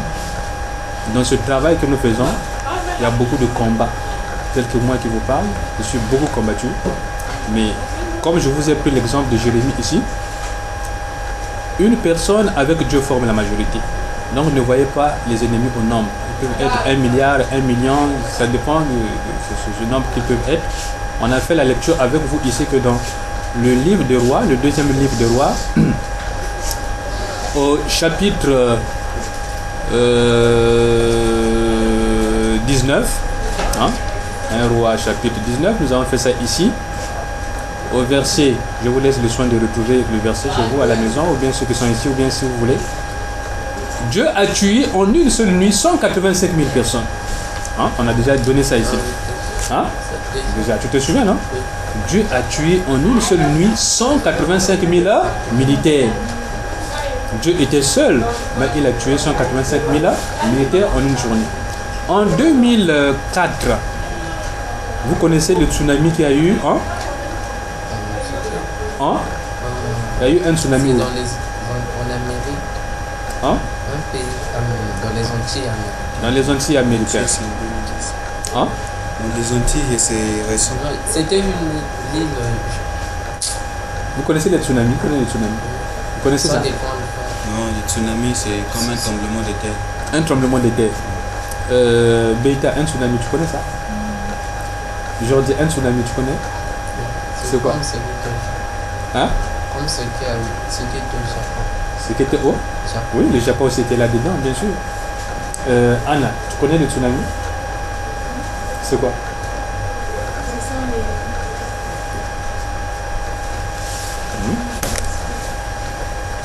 Ce sont les... comment on appelle ça? Ça se manifeste comment? Les vagues. Oui. Et Clark, tu connais les tsunamis? C'est plus qu'un tremblement de terre, il est très violent, avec des vagues, des mers qui se inondent en quelque sorte. Voilà. Donc Gaylor aussi certainement, vous connaissez ce tsunami, ça s'est passé en 2004, il n'y a pas très longtemps, il y a quelques années. Et cela a tué plus de 200 000 personnes. Plus de 200 000 personnes au Japon, en Indonésie et les îles qui sont dans toute cette partie de la Terre. Plus de 2000 personnes sont mortes en un rien de temps parce que Dieu a envoyé un tsunami, un tremblement de terre au milieu de la mer. Ce tremblement de terre, la terre s'ouvre dans la mer, l'eau tombe dans le trou et les vagues montent en haut. Et ces vagues-là occupent, envahissent le continent là où habitent les gens. C'est ça qu'on appelle tsunami. Et il y a eu beaucoup de morts en 2004. Et nous avons beaucoup, il y a des documents qui passent tout le temps. Et même là aussi, j'ai un document là-dessus, le film. Et là où les gens étaient, l'eau était en train d'arriver et les gens étaient en train de mourir. Les gens fouillaient, les voitures sont montées en haut, les immeubles, l'eau est allée très haut. Et ça a été une grande catastrophe que Dieu a envoyée. C'est comme ça que Dieu fait. Et vous voyez que quand il dit que ma parole ne revient pas à moi sans avoir accompli son effet, il sait ce qu'il dit. Voilà ce que nous prenons dans ce verset que nous venons d'écouter. Donc lorsqu'on écoute un message de malheur, il faut se repentir. Il ne faut pas endurcir sa position. Il ne faut pas se justifier pour dire que de toute façon je n'ai pas tort. Si j'ai fait ça, c'est à cause de ça. Voilà. Il ne faut pas se justifier quand vous recevez un avertissement de Dieu. Il faut se repentir. Le repentir va vous sauver. Parce que nous connaissons ce qui s'est passé dans Luc 23, 43. Un homme s'est repenti et s'est retrouvé au ciel. Dans Luc 23, 43, nous avons dit qu'il y avait 2 bandits, 2 assassins, 2 voleurs. Mais il y a un qui a reconnu ce faute. Qui a dit que nous sommes des bandits, des voleurs, des menteurs, des malfaiteurs. C'est pourquoi nous sommes ici sur la croix. Mais lui, il n'a pas fait ça. Et il dit que vraiment, sauve-moi, souviens-toi de moi, Seigneur Jésus. Il n'a pas été sauvé. Si. Il a été sauvé. Parce qu'il s'est repenti sur la croix avant de mourir. Mais comme ils étaient 2, l'autre ne voulait pas se repentir. L'autre ne voulait pas accepter qu'il était mauvais, qu'il était méchant, et que celui qui était là était le sauveur. Est-ce qu'il était sauvé? Non. Il n'était pas sauvé. Donc il faut reconnaître les fautes, les erreurs et demander pardon. Le pardon, c'est ça qui va sauver. S'il y a le pardon, il y a le salut. Mais s'il n'y a pas le pardon, personne ne peut être sauvé. Si on n'est pas pardonné, on ne peut pas être sauvé. Mais pour être pardonné, il faut demander le pardon. Demander le pardon, Dieu accorde le pardon. C'est ce qu'il a fait, c'est ce que Jésus nous a montré dans Luc 23, 43. Mais ce peuple-là ne veut même pas demander pardon. Il veut endurcir sa position. De toutes les façons, je ne vais pas me rabaisser. C'est une position d'orgueil que Satan a occupée depuis le début. Et toute personne qui devient orgueilleuse pour ne pas reconnaître les fautes, pour ne pas demander pardon, se retrouve dans cette position-là, ne peut pas être pardonné et ne peut pas être sauvé. Nous passons donc au verset... c'est clair qu'il lit le verset combien? 5. Alors le roi Sédécias leur répondit: Eh bien, faites de lui ce que vous voudrez, car j'ai beau être le roi, je n'ai pas le pouvoir de vous en empêcher. Amen. Amen. Le roi fait quoi là? Est-ce qu'il défend Jérémie ou bien il expose Jérémie? Il expose. Il expose? Bien. Il a peur de Dieu ou bien il a peur de son peuple? Il a peur de son Il a peur de son peuple. Comme il a peur de son peuple, il a fait la volonté de Dieu ou bien il n'a pas fait la volonté de Dieu? Non. Il a visé son intérêt de garder le pouvoir en quelque sorte. Il a fait sa volonté, il veut garder son pouvoir. Maintenant, sera-t-il sauvé ou bien il ne sera pas sauvé? Il ne sera pas sauvé. Il ne sera pas sauvé. À cause de cela. Au lieu même, lui-même, le chef, le roi, de se dire que si le peuple veut faire tuer Jérémie, un serviteur de Dieu, mais moi, au moins, en tant que chef, si je dis quelque chose, le peuple m'écouter, que je garde Jérémie. Il a fait ça? Il n'a pas fait ça. Lui aussi, il a dit, bon, comme le peuple là veut cela, alors je lui accorde ce qu'il veut. Donc vous voyez, il y a un mal qui est là. Vous qui devez décider, vous vous trouvez du côté opposé à Dieu. On vous a toujours dit que restez toujours du côté de Dieu. Quelle que soit la situation, les conditions, quel que soit le temps, restez toujours du côté de Dieu. c'est un côté où vous n'allez rien perdre, où vous n'allez pas regretter. Restez du côté de Dieu. Jérémie est resté du côté de Dieu. Le roi, au lieu de rester du côté de Dieu, il se range du côté du peuple qui a péché. Ça montre que lui aussi, il avait péché. Il avait aimé le péché. Il avait encouragé le peuple à pécher. Donc le premier pécheur dans ce peuple-là, c'était qui? C'était donc le roi qui était le premier pécheur. Parce qu'il a accepté cela. Il a entendu et il a dit, moi aussi je suis d'accord, faites ce que vous voulez, mettez-les à mort. Nous passons donc au verset 6. Alors ils prirent Jérémie et le jetèrent dans la citerne de Malkija, fils du roi, laquelle se trouvait dans la cour de la prison. Ils descendirent Jérémie avec des cordes. Il n'y avait point d'eau dans la citerne, mais il y avait de la boue, et Jérémie enfonça dans la boue. Amen. Alors, ils lièrent Jérémie et avec les cordes, ils jetèrent Jérémie dans une citerne. Vous connaissez la citerne? C'est un trou, c'est comme un puits, hein? Un puits d'eau, mais là, il n'y avait plus d'eau. Comment? Une forme, c'est là. Voilà. Ils se sont dit que bon, Jérémie, comme nous, on va nous tuer par la guerre, la famine ou la maladie, mais toi, tu ne seras pas sauvé. Même si c'est Dieu qui t'a envoyé, toi, si tu vas mourir, on va te faire mourir nous-mêmes. Mais de quelle manière on va te faire mourir? On va te jeter dans un puits. Et eux, peut-être, ils ne savaient pas qu'il n'y avait plus l'eau là-dedans. Ils se disaient qu'on va le mettre là et on va s'en aller. Il va mourir lui-même. Quelqu'un qu'on va laisser dans le puits, si on ne vient pas le sortir, si on ne sait pas qu'il est dans le puits, il va s'en sortir. Donc voilà la punition qu'ils avaient trouvée pour tuer Jérémie. Ils ont dit, on va le mettre, on va le jeter dans une citerne. La citerne, là où il y a l'eau, qui va aller le délivrer là-bas? Même si c'est Dieu avec lui, il va mourir. Voilà comme ils ont raisonné. Et ils ont lié Jérémie avec les cordes, on le fait descendre dans la citerne. Mais ce jour-là, on nous dit que l'eau n'y était pas. L'eau n'était pas là. Il y avait seulement la boue. Il est tombé sur la boue. Au fond là-bas, il tombe sur la boue. Avec, il s'est dit, mais finalement, Dieu que je sers là, vraiment. Ah, Dieu là, c'est toujours comme ça, vraiment tout le temps, la vie en danger tout le temps. Vraiment la punition. Mais voici maintenant au fond du trou. Est-ce que vraiment Dieu, tu me vois maintenant là où je suis là? Voilà comment on pouvait raisonner Jérémie. C'est à cause de toi que je suis là. Si j'avais refusé, tu allais dire que moi, j'ai refusé. Mais maintenant que je suis allé parler, voilà comment ils m'ont traité. Et là, je suis maintenant dans le trou à cause de toi. Maintenant, Dieu, va-t-il l'abandonner? Non. Il ne va pas l'abandonner. Même si on l'amène là. Même cette punition du trou là, ou de la citerne, certainement c'est Dieu qui avait inspiré. Parce que c'était dit qu'on va te couper maintenant là. Qu'est-ce qui allait se passer là? On a dû le tuer. Comment? Il serait mort. Il serait peut-être mort. On ne sait pas. Mais la punition est venue. C'est cette punition-là. Toi, tu vas rester dans le trou. On va voir si ce que tu as dit, ça va s'accomplir. Voilà comment ils avaient raisonné. Ils ont mis en doute. Ils ont dit, voici comment tu vas terminer. Avant qu'on puisse te tuer, tu vas d'abord rester là. Le jour où on va vérifier si tu n'es pas mort, on va te sortir, on va te tuer. Si c'est que tu dis là, vraiment en tout cas, si nous on gagne, toi tu dis qu'on va perdre, mais nous si nous gagnons, on va revenir te chercher, on va te mettre dehors et on va te tuer. Et pour le moment, tu vas rester dans le trou là, pas d'eau, pas de nourriture, rien, pas de lumière, dans le noir là dans le trou. Tu vas rester là jusqu'au jour où nous, on va se battre, on va gagner, on va revenir, on va te tuer. Mais si nous aussi on ne gagne pas, on nous tue. Toi aussi tu vas rester là et tu vas mourir. Vous comprenez la punition? Il n'est pas favorisant en aucun cas. Comment? Il n'est pas favorisant en aucun cas. Aucun cas. Donc il n'était pas favorisé. Jérémie n'était pas favorisé. Quelle que soit l'issue de la guerre, réalisée ou pas réalisée, sa vie était toujours en danger. Donc nous passons au verset 7. Ebmelech, l'Éthiopien, unique qui était dans la maison du roi, après qu'on avait mis Jérémie dans la citerne. Le roi était assis à la porte de Benjamin. Amen. Reprends. Ebmelech, l'Éthiopien, unique qui était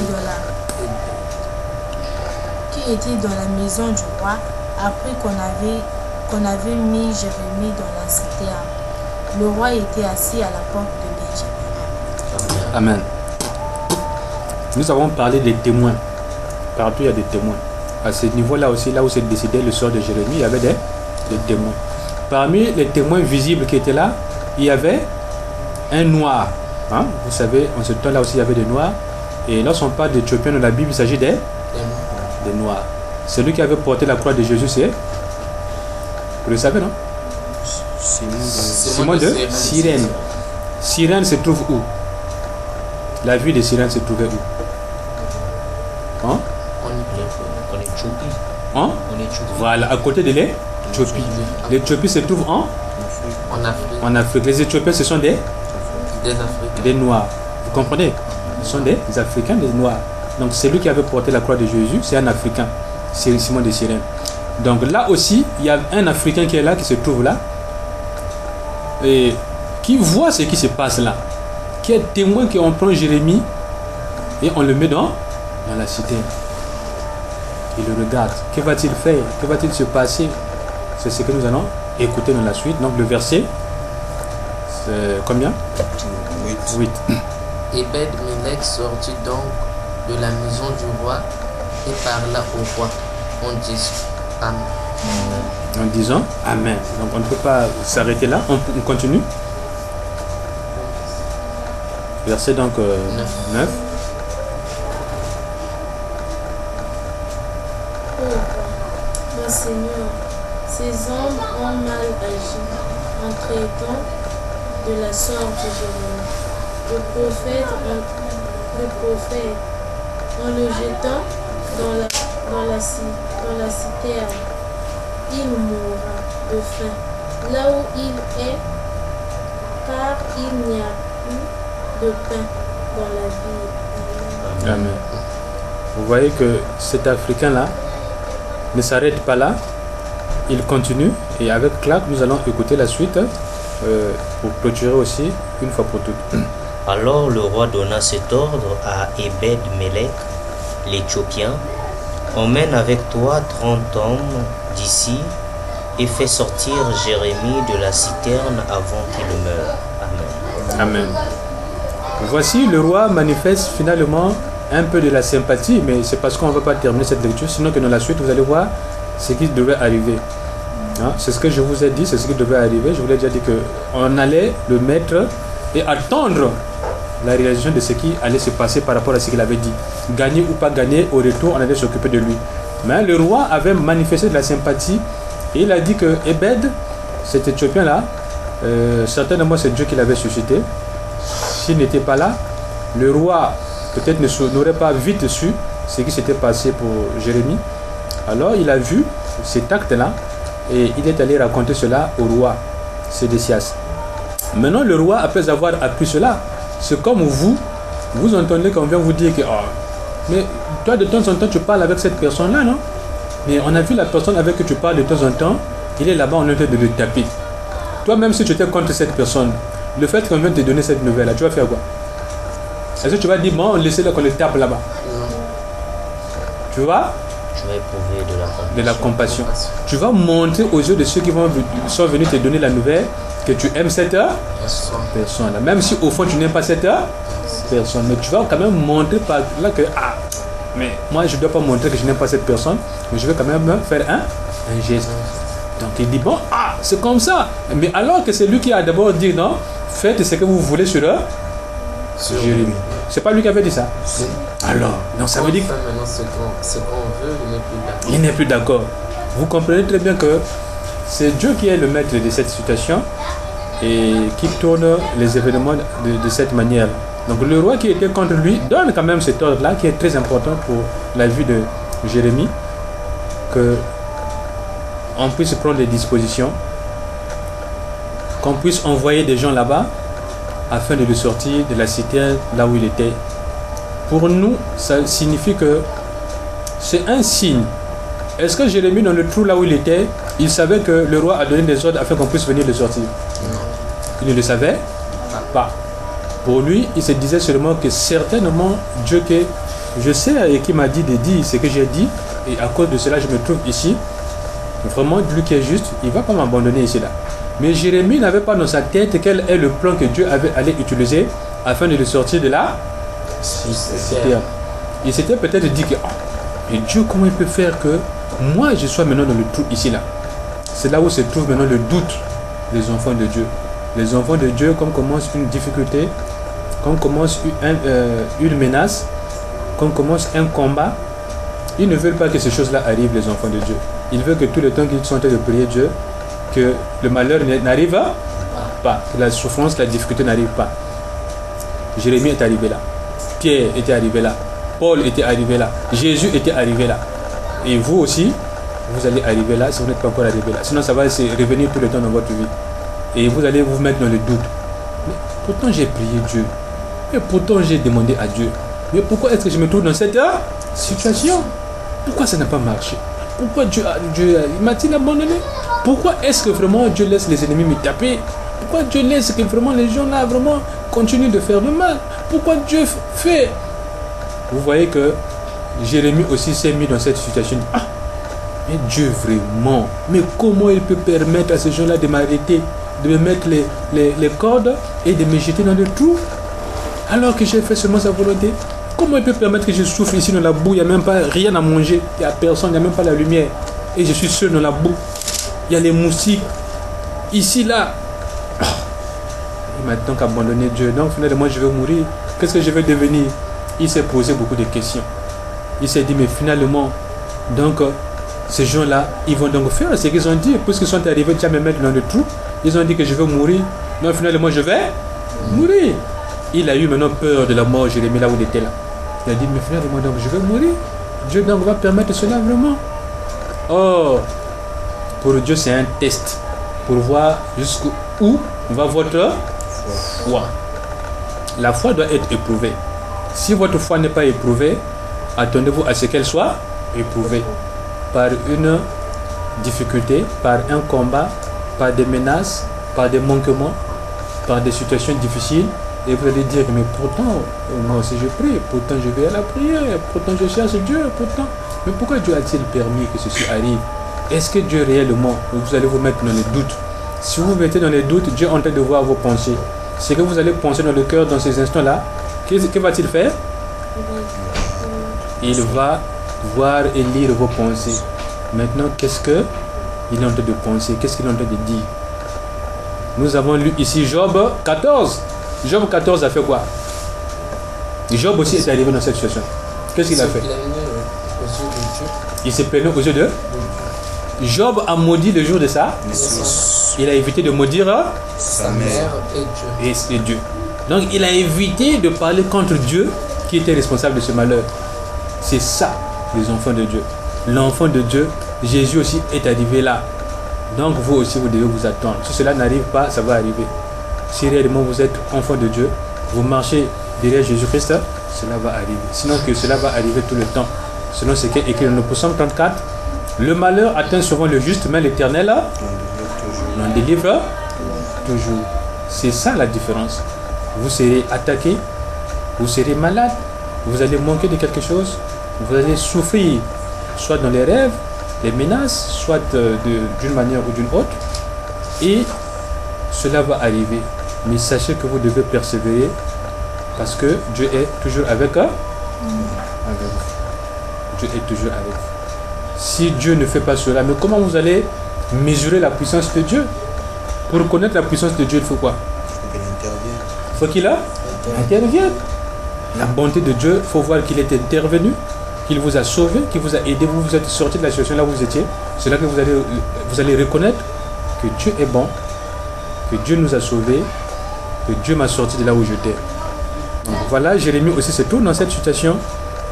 Jérémie, il se dit, Dieu vraiment, pourquoi tu as permis que je me trouve ici là? Dans la citerne ici. Dieu, qu'est-ce que tu dis? Je vais finir ici. Dieu, qu'est-ce que tu dis? J'ai fait que ta volonté. Dieu, qu'est-ce que tu dis? Il a commencé ses prières. Il a commencé le matin les prières, à midi de prière. Dieu, qu'est-ce que tu dis? Qu'est-ce que tu dis? Finalement, Dieu a fait quoi? Il a vu maintenant là. Mais qu'est-ce que je vois là? Les gens arrivent. Jérémie, vois, tiens la corde, Jérémie. Tu es où? Tiens, on va te sortir là. Qu'est-ce qu'il a fait maintenant en cet instant-là? Qu'est-ce qu'il a ressenti? De la joie. De la joie, de la délivrance. Il a senti, Dieu merci. Moi je me disais que c'était fini. Maintenant tu es là. Dieu merci. Je veux toujours être fidèle. Merci, je reconnais que tu es un Dieu qui est juste. Tu es un Dieu qui est bon. tu me sors du trou là où j'étais. C'est comme Jonas dans la bouche du, dans le ventre du poisson. Vous voyez? Donc c'est des choses qui sont là pour la foi. Une fois que vous avez vécu ça et que Dieu vous a délivré, vous n'allez pas oublier cela. Vous allez garder ces choses et vous allez vous souvenir que Dieu n'abandonne pas ses enfants. Même si on est dans des situations difficiles, dans les doutes, qu'on soit dans la joie, qu'on soit dans le malheur, Dieu n'abandonne pas ceux qu'il a appelés, ceux qu'il a envoyés. Il ne les a pas quittés. Même si vous sentez des dangers, sachez que vous n'êtes pas seul. Est-ce que c'est clair? Voilà. Et donc nous terminons par là, par ce que nous venons d'entendre. S'il vous plaît, le cours précédent, il y avait un passage que vous disiez ici, j'avais retrouvé ça. Lequel? Matthieu 5, 27.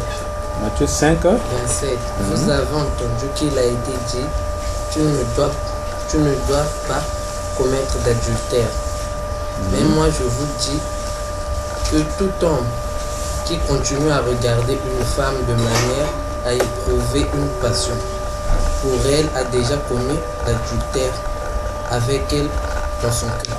très bien Jordi d'avoir fait ce travail. Hein? Tu es allé jusqu'où, vous voyez, hein? Il est allé jusqu'à la maison, il a fait des recherches et il a retrouvé le passage. Les autres aussi peuvent noter cela. Matthieu 5, 27, 28. Voici comment Dieu regarde le cœur. Pour vous, vous voyez que ce n'est que la pensée. Mais or, la pensée, c'est le champ d'action de Dieu et de l'ennemi. Mais dans votre pensée, vous avez déjà nourri ces pensées. Vous les avez acceptées. Donc, vous êtes coupable. Parce que vous avez dit oui dans vos pensées à ces pensées qui sont mauvaises. Donc, Jésus regarde cela. Hein, Matthieu 5, verset 28, que vous venez d'entendre par la bouche de Jordi. C'est pas seulement pour les garçons et pour les hommes qui pensent ainsi pour la femme, mais il y a aussi des femmes qui pensent ainsi pour les hommes et qui pensent aussi pour l'argent, qui pensent ainsi pour posséder des choses qu'ils ne peuvent pas faire physiquement. Mais il faut ça dans leur pensée. Dans leur pensée. Là c'est grave. Jésus dit que